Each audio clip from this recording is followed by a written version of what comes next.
Hello दोस्तों, स्वागत है आपका इस वीडियो में। दोस्तों, आज की वीडियो का टॉपिक थोड़ा अजीब है पर मजेदार है। वैसे तो दुनिया में हर तरह के लोग हैं। कुछ लोग बहुत अमीर होते हैं, कुछ लोग बस अमीर होते हैं, फिर आते हैं मिडिल क्लास वाले, फिर लोअर मिडिल क्लास, फिर लो क्लास, आखिर में आते हैं वो लोग जिनके पास कुछ होता ही नहीं है। उन्हें 2 वक्त का खाना खाने के लिए भीख मांगना पड़ता है। दोस्तों, हम अक्सर बहुत ज्यादा रिच लोगों को देखकर शॉक हो जाते हैं, पर क्या हो अगर आप रास्ते के किसी भिखारी को भीख दे और बाद में आपको पता चले कि वो भिखारी आपसे भी ज्यादा अमीर है, फिर तो आपको और भी बढ़िया शौक लगेगा। आज की वीडियो में मैं आपको ऐसा ही कुछ शौक देने वाला हूँ, तो बने रहना आखिर तक मेरे साथ। आज हम जानेंगे दुनिया के सबसे टॉप 10 अमीर भिखारियों के बारे में।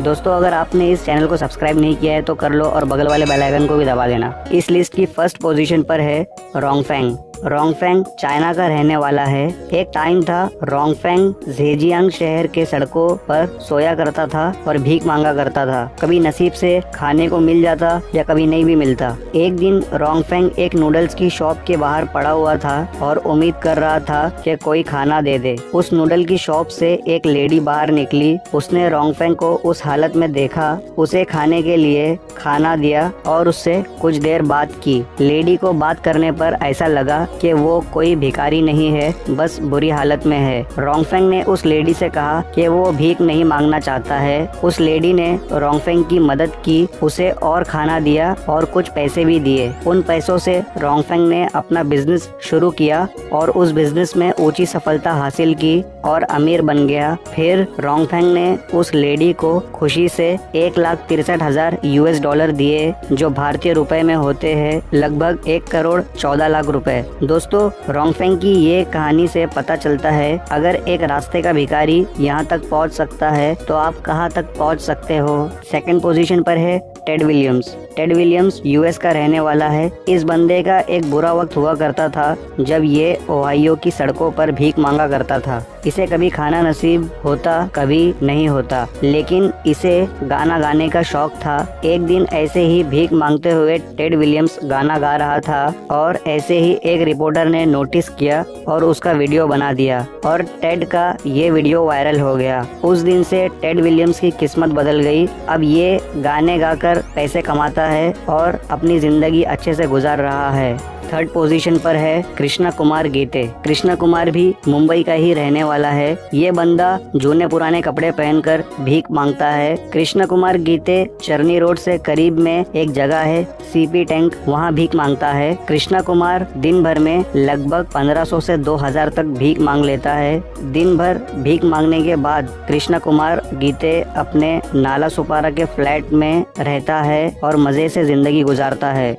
फोर्थ पोजीशन पर है कोरे। अगर आपको ऐसा लगता है कि आप जिंदगी में कुछ नहीं कर सकते तो इस बंदे को देखो। कोरे ये न्यूयॉर्क की सड़कों पर भीख मांगा करता था। उन्हीं भीख में मांगे हुए पैसों का उसने इन्वेस्टमेंट किया और न्यूज़पेपर बेचना शुरू कर दिया। अब कोरे दिन भर में 100 US डॉलर से ज्यादा कमा लेते हैं न्यूज़पेपर बेचकर। फिफ्थ पोजीशन पर है सरवातिया देवी।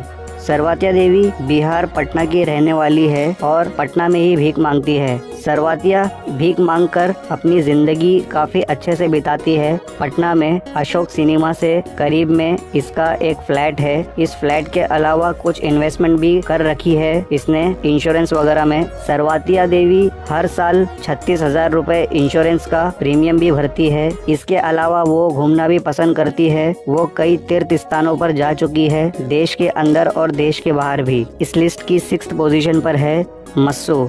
मस्सू भी एक मुंबई का ही रहने वाला भिखारी है, लेकिन ये दुनिया के अमीर भिखारियों में से एक है। मस्सू दिन भर में 8 से 10 घंटे भीख मांगता है। ये हर सुबह अपनी भीख मांगने वाली जगह पर ऑटो से पहुंचता है, फिर कपड़े बदलकर भीख मांगता है और भीख मांग लेने के बाद ऑटो से घर आ जाता है। मस्सू भीख मांगकर महीने भर में 30 से 40 हजार कमा लेता है। ये सब के अलावा मस्सू की एक 40 लाख की प्रॉपर्टी भी है। 7th पोजीशन पर है सिमोन राइट्स। सिमोन राइट्स की उम्र 39 साल है। ये UK लंदन में रहते हैं।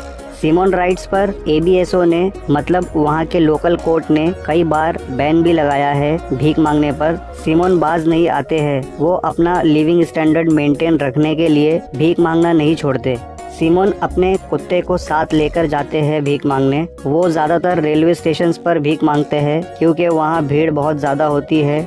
सिमोन राइट्स अपने भीख मांगने से साल भर में करीब 50,000 पाउंड कमा लेते हैं और भारतीय रुपए में देखें तो लगभग 48 लाख रुपए होते हैं। सिमोन अपने कुत्ते के साथ दिन भर भीख मांगने के बाद अपने आलीशान फ्लैट में मज़े की ज़िंदगी जीते हैं। इनके फ्लैट की कीमत है 3 लाख पाउंड मतलब 2 करोड़ 80 लाख रुपए। 8 पोजीशन पर है भरत जैन।